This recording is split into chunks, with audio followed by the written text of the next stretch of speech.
Hello and welcome. It's a pleasure to be here today and to welcome all of you to join us in this conversation in honor of the 50th anniversary of the FDA approval of the birth control pill.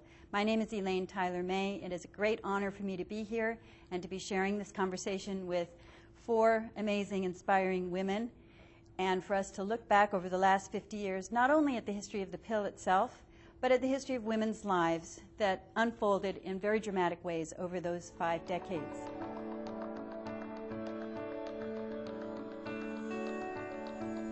Half of the students in medical school are now women? Right, half That's a the big students change. in medical schools are now women.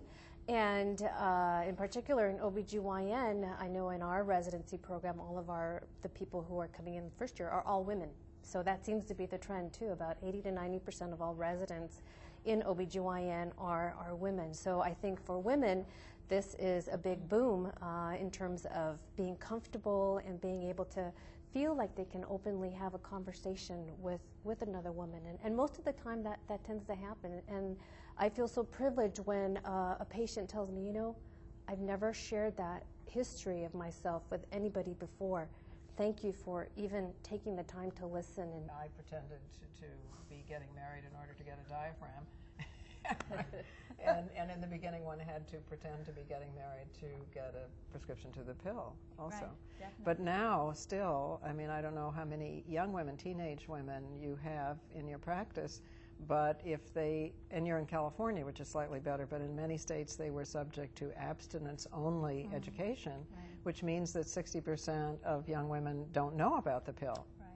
Right. And, you know, that is huge, absolutely huge. And what about the pharmacists who don't have to prescribe it if they don't want to, or don't have to fill prescriptions? Right. They're now legally allowed without supplying somebody else for whom it isn't a matter of conscience. Okay, if they want to say no, but they have to supply someone else, I would think. But no, they're allowed to say no. It's interesting that the relationship between women and their doctors has changed so much over the last 50 years, not only because there are so many more women who are now physicians like yourself, but because things have just changed to the point where women aren't so passive anymore. And the pill had a lot to do with that. You know, it was quite funny that before the birth control pill was approved for contraception, it was actually approved in the mid-50s for infertility treatment. And everyone knew that it would suppress ovulation. The idea being, take the pill temporarily, it will recharge the woman's cycle.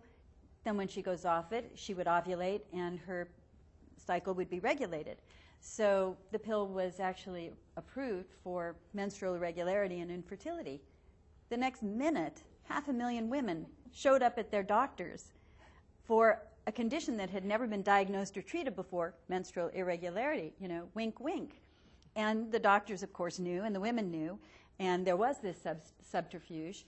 And by the time the pill was actually approved for contraception in 1960, you already had at least 500,000 women who were taking it for that purpose, but had gone in for it under a guise of something else.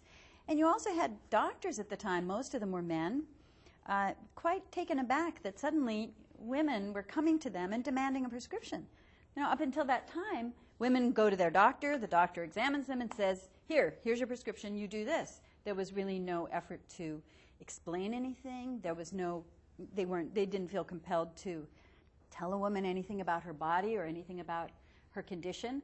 You know, the doctor was God and told the woman what to do. And suddenly the tables were beginning to turn. And the pill actually helped that change to take place until not only were women demanding of their own doctors that they provide them with what they want, but pretty soon they went public with it, demanding safer pills, demanding information in the packets of pills, demanding laws being changed, and that, you know, the pill opened up all these, well, you could say opportunities in a way to challenge these systems of authority.